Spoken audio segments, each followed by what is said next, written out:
이 시간 우리 선교 부흥의 네 번째에 해당되지요.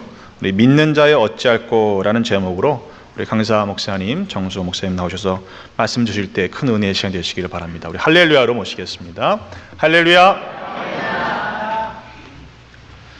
할렐루야. 감사합니다. 잠깐 기도하겠습니다. 좋으신 하나님, 이 시간 주님 앞에 예배할 수 있는 특권을 저희들에게 허락하셨으니 감사합니다. 우리의 예배를 기뻐 받으신 주님, 이 시간 드려지는 이 예배가 내 평생의 마지막이 될 수도 있는 그런 복된 예배인 것 좀 기억하게 하시고, 우리의 온 마음과 정성과 생명과 힘을 다하여 주님만을 영화롭게 하는 시간 되게 허락하여 주옵소서. 하나님, 이 시간 하나님의 말씀 듣습니다. 우리의 생각을 열어주시고, 우리의 마음을 열어주시고, 우리의 귀를 열어주시고, 우리의 눈을 열어서 생명 되신, 진리 되신 우리 주님만 바라보는 귀한 시간 되게 허락하여 주옵소서. 우리 주 예수 그리스도 이름 받도록 간절히 기도드렸사옵나이다. 아멘. 매 시간마다 귀한 은혜를 함께 나눌 수 있어서 얼마나 감사한지 모릅니다. 오늘 읽은 본문 말씀은 예수님의 첫 번째 공생애의 설교 말씀 본문입니다. 그런데 말씀 제목이 보시다시피 믿는 자요 어이할꼬입니다. 이건 성경 구절에 없습니다. 찬송가 515장 후렴구입니다. 이 찬송가에 얽힌 이야기가 있습니다. 이 찬송의 작사가는 석진영이라고 하는 당시 26살의 울산중학교 국어 선생님이셨습니다. 이 찬송시는 1952년도 한국 전쟁 중에 쓰여진 찬송시입니다. 이 전쟁에 수많은 피난민들이 오직 살기 위해서 남쪽으로 이렇게 피난했고, 그 중에 또 많은 사람들은 당시에 조그만 도시였던 울산으로 많은 피난민들이 내려왔습니다. 피난민의 상황은 어떠했겠습니까? 불안하고 초조하고 두렵고, 그리고 절망스럽고 상처가 있고, 그리고 고통 속에서 그저 살기 위해서 내려왔던 겁니다. 그렇기 때문에 그들은 어떻게 해서든지 살기 위해서 부르짖고 울부짖고 방황하고 그러고 있었습니다. 그들 중에는 그리스도인들도 있었습니다. 그렇지만 피난살이라고 하는 것이 믿음도 잃어버리게 만들고 인간성도 파괴하게 하고 모든 것을 포기하게 만드는 그런 상황이었습니다. 그들 중에 그래도 교회에 와서 새벽 기도하며 살기 위해서 울부짖는 그런 사람들도 있었지요. 그런 소리를 이 석진현 선생님이 듣게 된 겁니다. 탕자같이 방황하는 이 사람들에게 어떻게 하면 하나님의 품으로 돌아오라고 이야기할 수 있을까 하는 생각이 들었고, 그러면서 피할 곳은 신실하시고 사랑이 넘치는 하나님밖에 없다는 이야기를 하고 싶었습니다. 시편 121편 1절의 말씀처럼 나의 도움이 어디서 올꼬, 나의 도움은 천지를 지으신 여호와께로서로다. 나를 지으신 여호와께서로다. 이 말씀을 하고 싶었던 거죠. 그래서 지어진 찬송시가 515장 눈을 들어 하늘 보라 어지러운 세상 중에 이렇게 시작하는 이 찬송입니다. 이 찬송의 마지막 후렴구가 계속해서 반복되는 믿는 자여 어이할꼬입니다. 이 찬송시는 복음을 가진 한 신실한 여자 선생님, 이 그리스도인이 두 종류의 사람들에게 질문하는 거였습니다. 하나는 믿음을 저버리고 불안 가운데 타락한 이 피난민들에게 묻는 질문이었고, 또 다른 하나는 그 피난민의 시름소리를 외면하고 있는 그 울산의 그리스도인들에게 묻는 질문이었습니다. 이 시대에도 동일하게 그러한 전쟁 속에서 모든 인간성이 파괴된 채로 살아가는 사람들이 있는가 하면 난민들의 고통소리와 신음소리가 똑같이 있습니다. 그들 가운데 우리에게 지금도 묻고 있는 겁니다. 믿는 자여 어이할꼬. 만약에 이 석진영 선생님의 이 찬송시의 마지막 후렴구가 오늘 이 시간 우리에게 똑같이 묻는다고 하면 우리는 어떻게 응답하시겠습니까? 오늘 우리가 읽은 성경 본문, 이것은 예수님의 첫 공생애의 설교 본문이라고 말씀을 드렸습니다. 하나님의 복음, 하나님의 구원의 소식은 언제 어디에서부터 시작되었을까 우리 생각해 봐야 합니다. 하나님의 구원은 우리가 죄로 인해서 신음하던 그 순간부터 시작되었습니다. 창세기 3장 15절에 아담과 하와가 뱀의 유혹에 빠져서 하나님의 말씀을 어기고 죄를 지었을 때 하나님은 그 순간부터 우리를 구원하실 계획을 시작하셨습니다. 죄의 파급력으로 벌어진 형제의 살인 사건 이후에 하나님은 가인에게 나타나서 물으셨습니다. 내 동생 아벨이 어디 있느냐? 가인이 내가 내 동생 지키는 사람입니까? 이렇게 반문하니까 하나님이 뭐라고 말씀하세요? 내 아우 아벨의 빗소리가, 그 신음소리가 땅에서부터 나에게 호소하였느니라. 창세기 4장 10절에 이렇게 말씀합니다. 하나님은 아벨의 빗소리, 그 신음소리를 들으시고 응답하신 거죠. 하나님은 또한 이스라엘 백성들이 애굽 땅에서 노예 생활할 때 그 이스라엘 백성들의 탄식 소리와 그 울부짖음을 들으시고 하나님과의 언약, 아브라함과의 언약을 다시 기억하시면서 그들을 돌보시고 그래서 모세를 보내신 겁니다. 출애굽기 2장 23절부터 25절은 그 응답이 어떻게 왜 이스라엘 백성들을 구원했는지 이야기합니다. 그들은 본래 재해 난민이었지요. 그래서 아브라함의 그 후손들, 그 야곱의 식구들이 다 재해 난민으로 애굽까지 오게 되었지요. 그런데 후에 정치적인 왕이 바뀌면서 정치적인 핍박 가운데서 노예로 전락하고 말았습니다. 그들이 노예로 살아가는 그 시간 동안 하나님은 그들의 신음에 응답해서 모세를 보내어 구원하고 해방을 허락해 주셨던 겁니다. 이스라엘 백성들이 하나님의 약속한 땅, 가나안 땅에 들어가서 정착하며 살게 되었을 때 그들은 그곳에서 하나님의 약속의 땅에 거했기 때문에 그냥 편안하게 산 것이 아니라 끊임없이 이웃의 이방 민족들, 이웃 국가들로부터 지속적으로 침략을 당했습니다. 그들은 그곳에서 고통과 절망 속에서 그때마다 하나님께 부르짖었습니다. 하나님은 그때마다 하나님의 사람 사사들을 보내서 이스라엘을 구원해 주었습니다. 그들의 고통이 비록 그들의 불순종과 그들의 우상숭배와 그들의 죄 때문에 일어난 그의 죄의 대가임에도 불구하고 하나님은 그들의 신음소리에 응답해 주셨습니다. 그래서 사사를 보내주셨던 겁니다. 이스라엘 백성들의 종국은 어떻습니까? 결국 이 이스라엘은 마지막에 북이스라엘은 아시리아에 망하고 남유다는 바벨론에게 망하고 맙니다. 왕까지 포로로 끌려갑니다. 하나님의 택한 백성임을 자랑하던 그들이 망한 이유는 하나님을 온전히 섬기지 않고 우상을 섬기고 물질적으로 사회적으로 타락했기 때문에 그리하셨던 겁니다. 그런 그들이 바벨론의 포로로 끌려가서 그곳에 가서 그 그발강가에서 또 하나님 앞에 부르짖습니다. 하나님은 다시 페르시아 왕 고레스를 통해서 그들을 해방시켜 주시고 그들을 다시 그들의 조국, 그들의 고국의 땅, 약속의 땅, 가나안 땅으로 돌아가는 은혜를 베풀어 주십니다. 그러나 그들의 죄성은 그렇게 쉽게 변하지 않았지요. 여전히 하나님 나라의 백성답게 거룩한 백성으로 제사장 나라로 살기보다는 죄 가운데 다시 빠졌습니다. 결국 하나님은 그 땅, 그 백성들을 완전히 망하게 하시고 400여 년이나 되는 긴 암흑기를 통하여 죄와 죄의 고통과 신음 속에서 보낼 수밖에 없게 하셨습니다.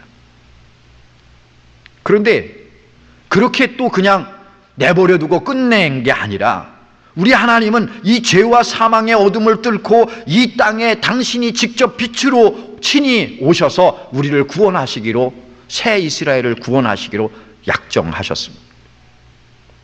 그래서 절망의 한복판에서 그 고통의 소리에 그냥 무관심한 것이 아니라 다시 그 절망의 한복판, 그 어둠의 한복판, 그의 죄의 한복판에서 신음하고 있는 우리들의 신음소리를 들으시고 하나님이 이번엔 몸소 이 땅에 오셨습니다.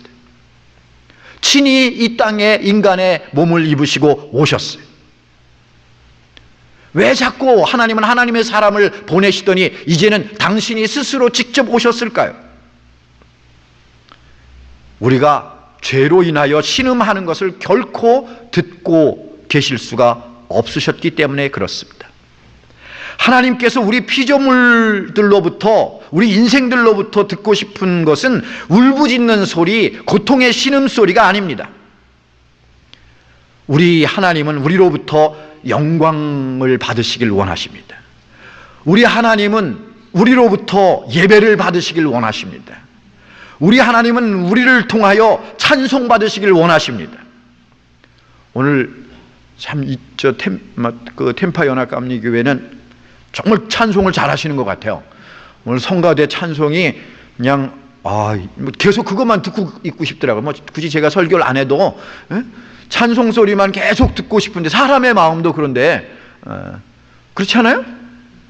그런 의미에서 우리 성가대의 박수. 이 성가대의 찬양을 듣고 있으면 그 시간이 제일 은혜가 돼요.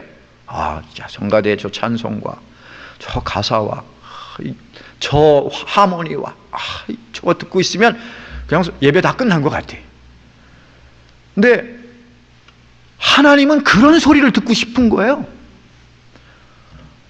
부흥의 첫날, 둘째 날 그 시간마다 앞에서 찬송하는 그 찬양대의 찬양이 얼마나 은혜가 되는지 계속 그것만 듣고 있고 싶더라고요. 그냥 저도 그러면 끝난 다음에 새벽기도 끝난 다음에 찬송 이렇게 틀어주고 이렇게 뒤에서 이렇게 찬송 소리가 그 스피커 통해서 이렇게 나오는데 그것만 계속 듣고 있고 싶더라고.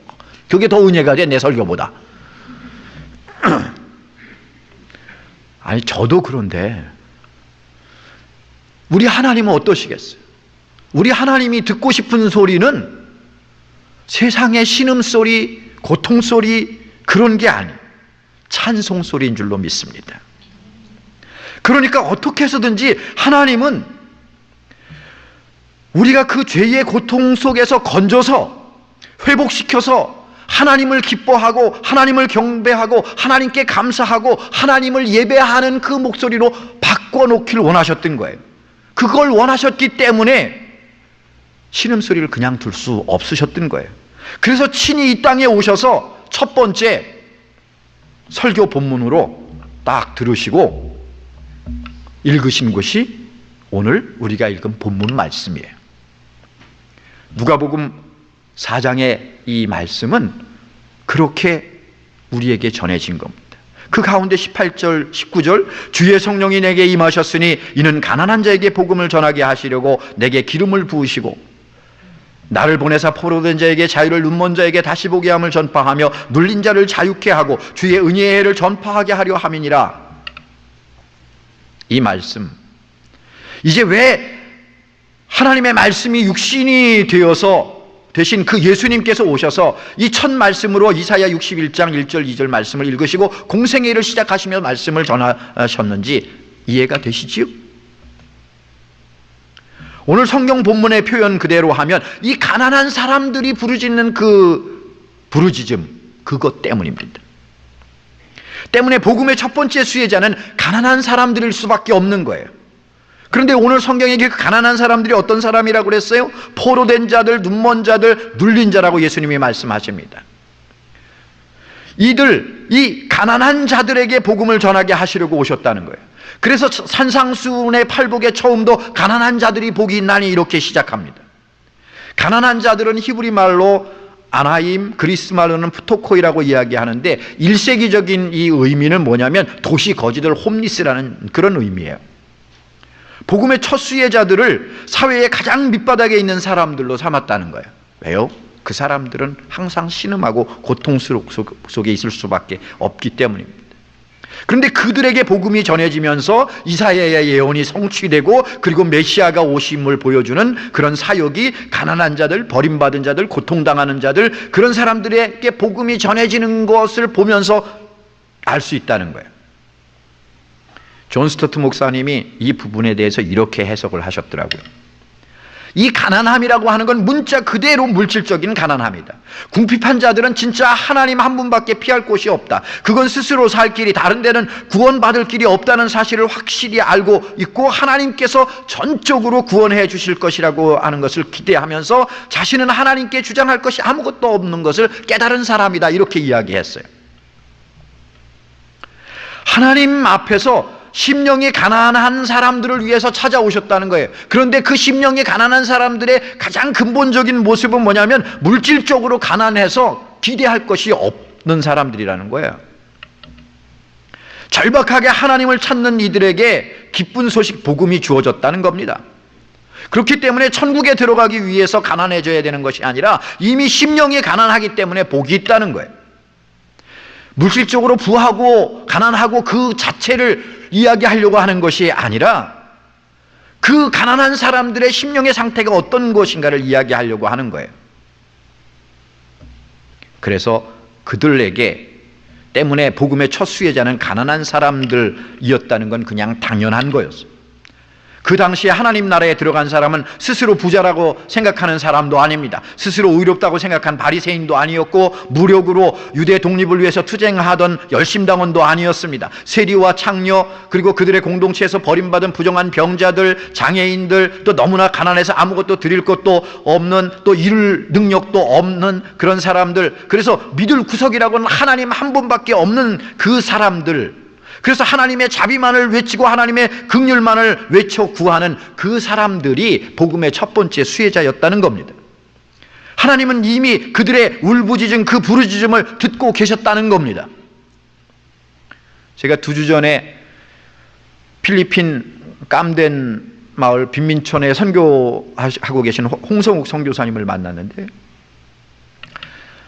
그곳에 갔다가 이제 이분을 만났습니다. 처음 필리핀을 본인이 이제 방문하고 빈민촌 아이들을 이렇게 보면서 소명을 느꼈는데 가야 되겠는데 갈 수가 없더라고요. 그래서 한 3년 동안 방황하다가 주저하다가 가야 되나 말아야 되나, 가고 싶은데 어떻게 가지 뭐 이렇게 하다가 이제 3년, 그것도 IMF 때, 한국의 IMF 그래서 나라 부도 났은 적 있잖아요. 그럴 때 그때 하필이면 하나님이 보내시더라는 거예요. 그러니까 그때 거의 1달러당 한국 돈 뭐 한 2,000대 1 정도 이렇게 됐나 뭐 이런 때였는데, 그런 때 보내시더라는 거야. 그러니까 뭐 아무리 모아도 사역을 제대로 할 수가 없어서, 그렇게 해서 그냥 어디 바깥에서 살면서 가서 사역할 수 없어서 그냥 그 빈민촌 한복판으로 들어가서 그들과 함께 살게 됐답니다. 그래서 제가 아니 왜 거기 가서 사셨어요? 대부분의 선교사님들이 사역지 따로 자기 사는 데 따로 이런데, 그랬더니 그들이 부르짖는 소리를 거부할 수 없어서 그냥 거기 살게 되셨다는 거예요. 또 거기서 멀지 않은 곳에 필리핀 최대의 그 쓰레기 매립지인 몬탈반이라고 하는 곳이 있어요. 거기서 선교하는 저희 협력 선교사님 이인노 선교사님이라고 하는 분을 또 이제 거기서 잠깐 가서 봤습니다. 그도 그 철거민촌의 저지대에서 이렇게 살고 있었는데 왜 거기 사시냐고 물어봤어요. 그랬더니 그곳 아이들이 자꾸 따라오면서 쳐다보는데 그 눈망울을 그냥 거기를 벗어날 수가 없더라는 거야. 그 아이들의 그 눈망울 그 속에서 자기를 부르는 그 아우성이 들렸다는 거예요. 절망뿐인 그 아이들 속에서 그 눈망울을 외면할 수 없었다는 겁니다. 근데 그래서 그 마을 한복판에 들어가서 살기로 했는데 하필 구한 그 센터가 이게 이제 이렇게 깔때기처럼 이렇게 되어 있는데 요 저지대에 맨 밑에에 이 센터가 있었어요. 그래서 비가 오면 이 선교사님 거주하던 선교센터는 천정까지 그냥 물이 차는 그런 곳이에요. 그러니까 저한테 보여주더니 여기까지 찼어요. 그런데 진짜 꽉 차는데. 왜 이 선교사님들이 거기 있었을까요? 하나님께서 우리의 고통을 들으셨듯이 그들은 하나님의 마음을 품고 그 빈민촌 쓰레기촌의 아이들의 그 절망의 부르짖음에 듣고 응답한 겁니다. 믿는 자여 어이할꼬 할 때 그때 응답한 거죠. 여러분, 우리 조국 대한민국도 가난한 심령을 가지고 하나님께 간절히 부르짖었을 때가 언제인 것 같습니까? 지금 간절히 한국교회가 부르짖는 것 같아요? 또 우리 이민교회는 어느 때에 가장 하나님께 매달리며 부르짖었습니까? 그때는 물질적으로 빈곤할 때였어요. 위기의 때였어요. 그때의 간절한 부르짖음을 우리 하나님께서 들으셨기 때문에, 그때 응답해 주셨기 때문에 우리가 이 복을 누리고 있는 겁니다. 그땐 정말 하나님밖에 대안이 없었어요. 절박한 부르짖음은 하나님의 복음을 듣게 하는 기회가 되었습니다. 그 은혜를 사모하는 때가 되었습니다. 믿는 자요 어이할꼬에 응답한 사람들 때문에 일어난 결과입니다. 그런데 이 찬송 가사, 믿는 자여 어이할꼬, 이 찬송가 515장의 이 가사를 처음 받아든 사람은 한국 교회 음악의 아버지라고 하는 박재훈 목사님입니다. 어서 돌아오, 지금까지 지내온 것 우리가 잘 아는 이 찬송가를 지으신 작곡하신 분입니다. 이분은 한국 전쟁 당시에 해군 군악대 음악 대원이었습니다. 이분이 이 음악을 접하게 된 이유는 구남매 중에 8째로 태어났는데, 뭐 예전에는 이렇게 한 다진씩 이렇게 많이 나셨잖아요. 그렇죠? 예, 여러분들도 그 다진 중에 한 분이었던 분 계시잖아요. 그렇죠? 그러니까 첫째하고 막내는 대충 기억이 돼도 가운데는 순서도 헷갈리잖아요. 그러니 이분이 9남매 중에 8째로 태어났으니 뭐 누가 관심이나 가졌겠어요? 네가 7째냐 8째냐 뭐 이러는 거죠. 그러니까 이분이 교회 가서 많이 이렇게 생활을 했어요. 교회 가서 청소하면서 이렇게 어린 시절을 보냈어요. 근데 보니까 거기 풍금이 있는 거예요. 이 풍금에 정신이 팔려가지고 그래서 음악을 시작했어요. 풍금이 얼마나 재미있는 이게 건반악기예요. 그냥 이렇게만 해가지고 소리가 나야 안 나요? 여러분들 풍금 다 잘 못 보셨죠? 아세요? 풍금은 여러분들 손에 안 보여, 지금 그 눈에 안 보이지만 이 밑에서 열심히 지어야 되잖아요. 이렇게 지는 게 아니라 굴러야죠. 예? 그래야 그 바람이 나와야 이제 이 풍금이 움직이는 거죠. 그게 너무 신기한 거예요. 그래서 그 풍금에 정신이 팔려가지고 이 양반이 음악을 하게 됐어요. 그걸 보고 재주가 있는 것 같아서 그 목사님이 이분을 이 박재훈 그때 이제 청년이죠. 이 친구를 평양에 감리교 선교사님 문유환 선교사님이 세웠던 평양 요한학교가 있었어요. 그 평양 요한학교에 이분을 보냈어요. 거기에 입학해서 당시에 아주 이제 뭐 이후에 한국 교회 음악의 대가들이라고 하는 이유선, 구두회, 장수철 이런 분들하고 동문수학합니다. 그리고선 거기서 작곡을 배워요. 그리고 이후에 이분이 한 700여 곡의 찬송가와 70여 곡의 동요와 170여 곡의 어린이 찬송가를 작곡하게 됩니다. 그 중에 동요들 여러분들 기억하는 거 있어요. 산골짜기에 다람쥐 아기 다람쥐 뭐 이런 거, 엄마 이리 와 요거 보셔요 뭐 이런 거, 그 다음에 산산산산에는 나무들이 자라고 뭐 이런 거, 송이 눈꽃송이 하얀 꽃송이 뭐 이런 거, 그 다음에 어머님의 은혜, 어머니 은혜, 그 다음에 시냇물은 졸졸졸졸 뭐 이런 거, 그 다음에 옛날에 이제 그 BBS 그 여름 성경 학교 할 때 꼭 부르는 교가 흰 구름 뭉게뭉게 피는 하늘에 뭐 이렇게 동하면서 하던 거. 이 모든 게 다 이분 곡이에요. 그런데 제가 국민학교 다닐 때 그 교회 학교에서 이거 많이 부르던 곡들인데, 이 모든 동요나 그리고 이 주일학교에서 교회학교에서 부르던 이 곡들을 제 느낌엔 어땠냐면, 이 곡은 보니까 이건 알프스같이 아름다운 목가적인 환경에 있는 어떤 작곡가가 그런 것을 바라보면서 쓰지 않았을까 이렇게 생각이 들었어요. 여러분들 이 멜로디, 이 아름다운 멜로디를 들으면 여러분들도 그런 생각 들지 않아요?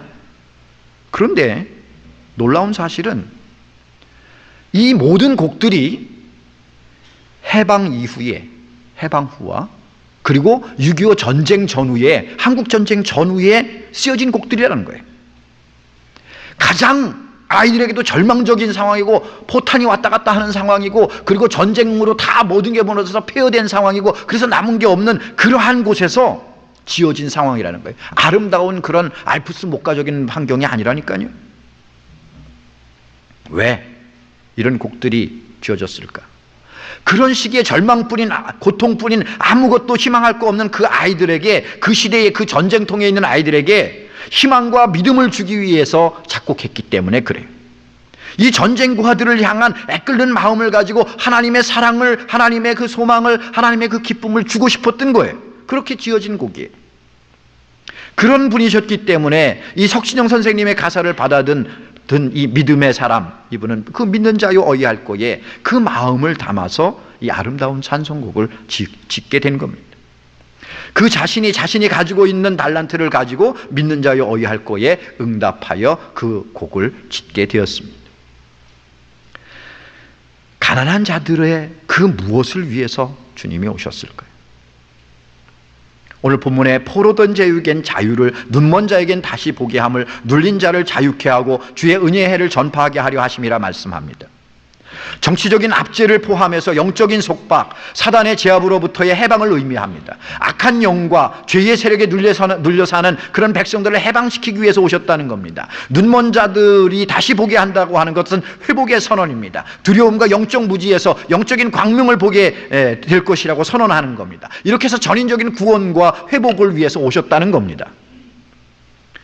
그래서 이렇게 악한 죄에 포로되고 어둠의 영에 사로잡혀 있고 두려움과 악한 세력에 눌려 있다가 그저 심판과 죽음 앞에 서야 될 수밖에 없는 우리 인생들을 보니까 애통하는 마음을 갖게 되셨고, 그래서 그렇게 애통하는 마음을 가진 사람을 찾으신다는 겁니다.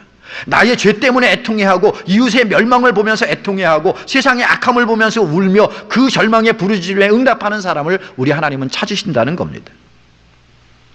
믿는 자요 어이할꼬. 이 시대는 어떻습니까? 지금도 여전히 전쟁과 기근과 병마와 재해와 우상숭배와 빈부격차와 생존권을 위해서 살아야 하고 신분 문제 때문에 또 고통스러워하고 가난의 문제와 또 경제적인 어떤 때는 파산과 모든 것을 잃어버리는 상실과 또 자녀들 문제와 또 이곳에 받는 차별과 거짓의 영과 두려움의 영에 가득 찬 세상에서 우리는 삽니다. 여전히 우리에게는 부르짖음이 남아 있습니다. 그런 이들이 있습니다. 아직도 복음이 없는 곳에서 들려오는 수많은 탄식 소리가 여전히 있습니다. 우리가 전 세계에서 가장 부유한 나라에 살다 보니까 그런 것이 들리지 않습니까? 그러나 여전히 복음이 없는 미전도 종족들이 있고 우상만 섬기는 나라들이 있습니다. 제가 한 미전도 종족의 문화를 소개해 볼 테니까 한번 맞춰보세요. 이 나라가 어떤 종족일까? 이 나라는요, 뱀에 물리면 그 뱀을 다시 꽉 뭅니다. 그러면 낫는다고 생각을 한 거예요. 또 이 나라는요, 화상을 입으면 화상 입은 사람 땅을 파가지고 그 사람을 묻어요. 그리고 흙으로 덮어요. 그러면 화상이 치료된다고 생각해요. 어딜까요? 자, 1번 아프리카, 2번 아시아, 3번 여기 아메리카. 자, 3개만 합시다. 1번, 2번, 3번. 1번 아프리카, 2번 아시아, 3번 아메리카. 아메리카가 상당히 괜찮은 줄 아세요? 아메리카에는 저 아마존도 있는데. 답은 2번입니다. 아시아입니다. 자, 아시아에 여러 군데가 있지만 너무 멀리 가면 시간이 많이 가니까 이 아시아 중에 동북아시아예요. 자, 동북아시아에는 3나라가 있습니다. 1번 차이나, 2번 코리아, 3번 재팬.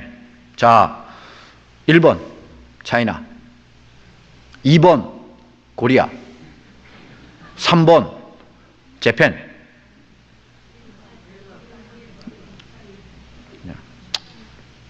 이 이야기가 어디에 나오는지 제가 일러드릴게요. 조선 1894년 여름 오스트리아 사람 헤세 바르텍의 여행기에 나오는 이야기예요. 1894년도에 조선에 왔던 오스트리아 사람 헤세 바르텍이 한국을 여행하면서 보니까 그런 문화가 있었어요. 120년 전에 우리 조상은 이렇게 살았어요. 뱀에 물리면 뱀을 가서 콱 물고, 화상에 입으면 땅 파가지고 거기다가 묻고, 구한말 어지러운 세상 중에 무명의 많은 선교사들이 믿는 자여 어이할꼬 할 때 응답해서 조선 땅에 와가지고 생명과 재산을 드리며 복음을 전했기 때문에 오늘의 한국교회가 이렇게 달라진 거예요. 그들의 희생과 헌신이 없었으면 한국은 여전히 혹시 저 아프리카의 어느 나라, 저 아마존의 어느 나라와 별반 다를 바 없을지도 몰라요. 이 시대에 여전히 복음이 없어서 주의 사랑이 없어서 신음하고 탄식하고 방황하는 사람들의 소리를 들으면서 우리가 믿는 자여 어이할꼬 할 때 응답할 수 있어야 하는 것입니다. 지금도 수많은 선교사들, 복음을 전하는 사람들, 그리고 그들 위하여 후원하고 기도하는 사람들, 그들 때문에 이 땅에 변화가 있는 것입니다.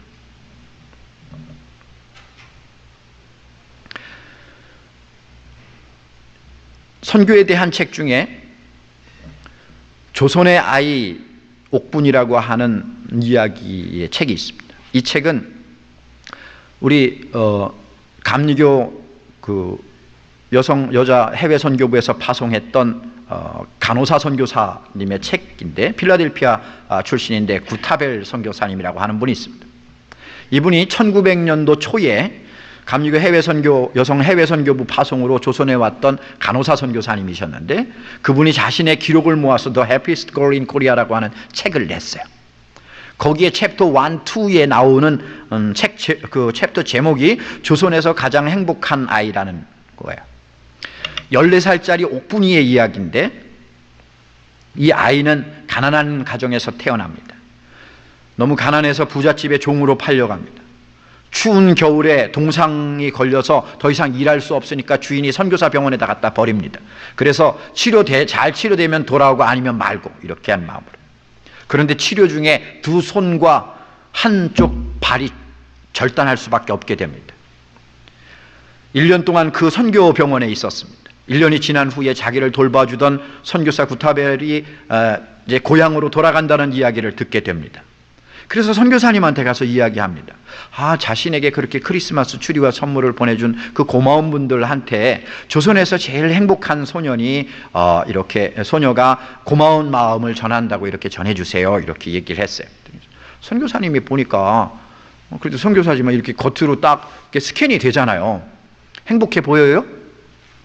두 손 없고 발 하나 없는데 자기가 조선에서 처음에는 세상에서 제일 행복한 아이라고 그랬어요. 야, 네가 무슨 세상에서 제일 행복해? 그럼 조선에서 제일 행복한 아이 하죠, 이렇게 했어요. 그 조선에서 네가 왜 제일 행복한 소녀인지 그 이유를 얘기해 달라고 그랬어요. 그때 이 아이가 이렇게 대답합니다.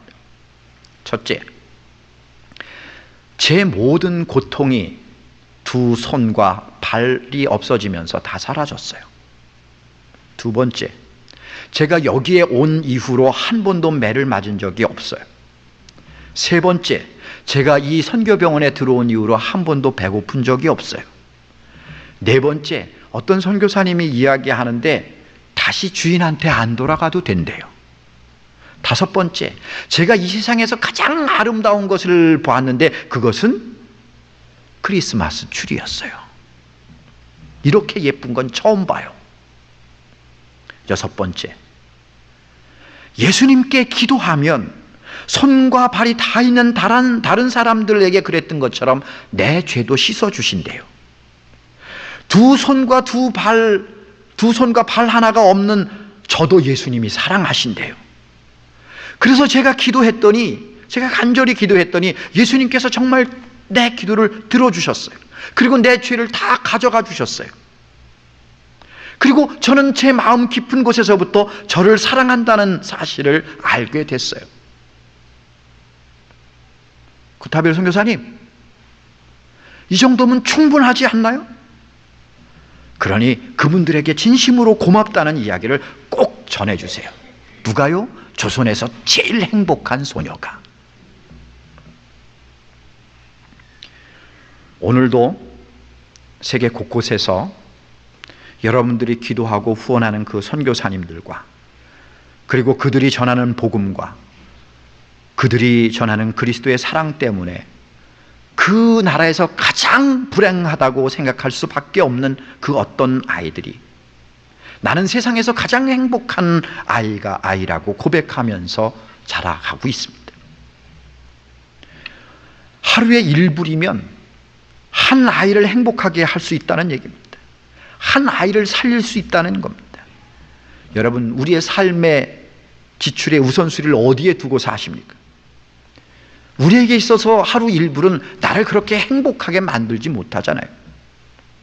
나를 살리는 중요한 것도 그렇게 되지 못합니다. 우리가 의식주라고 하는 생계비의 우선순위를 두고 살겠지요. 그러나 그 최저 생계비도 없어서 절망하며 하나님의 구원을 간절히 바라는 가난한 어린 심령들이 오늘도 줄인 배를 쥐고 죽어가는 것이 지구촌의 현실입니다. 똑딱 똑딱 똑딱 그러는 순간에 한 아이가 죽었습니다. 한 달에 골프 한 번 덜 치면 한 아이 살리고 남습니다. 그렇다고 골프를 치지 말라는 건 아닙니다. 플로리다에 사는데 특권 아니겠습니까? 이 베네핏은 누려야죠. 찬송의 가사처럼 인내하신 우리 구주 의의 심판하시는 날 곧 가까이 임하는데 믿는 자여 어이할고. 주님 오십니다. 믿습니까? 주님 오시면 심판하십니다. 믿습니까? 그때 여러분들 어떻게 응답하시겠습니까? 단 하루라도 오늘이 주님 오시는 그날처럼 살아보셨습니까? 단 하루라도 내 인생의 마음과 시간과 재물을 마지막 날에 주님께 드리듯이 살아보셨습니까? 우리 남은 인생을 무엇을 위해 여러분들 사시겠습니까? 무엇을 위해 사용하고 가시겠습니까? 하나님께서 기뻐하는 일, 가장 의미 있는 일에, 생명을 살리는 일에 드리는 것이 마땅하지 않겠습니까? 주의 성령이 내게 임하셨으니 이는 가난한 자에게 복음을 전하게 하시려고 내게 기름을 부으시고 나를 보내사 포로된 자에게 자유를, 눈먼 자에게 다시 보게 함을 전파하며 눌린 자를 자유케 하고 주의 은혜를 전파하게 하려 함이니라. 석진영 선생님의 찬송구의 마지막 후렴구처럼 믿는 자여 어이할고. 이제 어찌하시겠습니까? 주님께서 부탁하신 일입니다. 주님 오시는 그날까지 행해야 할 일입니다. 그러나 우리가 이 세상에 죽어가는 모든 이들을 구할 수는 절대 없습니다. 그러나 여러분의 그 마음을 모은 선교 헌금, 여러분들의 마음을 모은 어린아이들을 위한 헌금, 그 작은 것이 어떤 한 아이에겐 그 나라에서 가장 행복한 아이를 만들 수 있다고 하면 여러분들은 어떻게 하시겠습니까? 오늘 여러분들에게 한 가지 도전과 부탁을 드리려고 합니다. 밖에 나가시다 보면 그런 아이들 중에 한 아이들의 사진들이 있습니다. 강제하는 건 아닙니다. 그러나 여러분들의 마음이 하나님의 마음과 하나님의 눈길이 머무는 곳에 함께 있다면 하루에 1불, 한 달에 한 35불인데 그 마음을 가지고 그 아이들에게 그리스도의 사랑을 함께 나누어 주셨으면 감사하겠습니다. 기도하겠습니다. 참 좋으신 하나님, 이 땅에 아직도 그리스도의 사랑이 없어서, 그리스도의 복음이 없어서 절망하고 신음하는 수많은 인생들이 있습니다. 저들 가운데 하나님의 복이 우리를 통하여 흘러가게 허락하여 주옵소서. 저들도 하나님의 영광의 빛을 비춤받아서 그 생애가 하나님께 영광 돌리며 예배하는 생애가 될 수 있도록 주님 축복하여 주옵소서. 하나님, 주님 오시는 그날에 우리가 그 심판대 앞에 설 때 하나님, 주님 제가 여기 있사오니 나를 보내소서 하며 응답했던 것을 주님 앞에 고백할 수 있도록 주님 도와 주옵소서. 우리 주 예수 그리스도를 받들어 간절히 기도드렸사옵나이다. 아멘.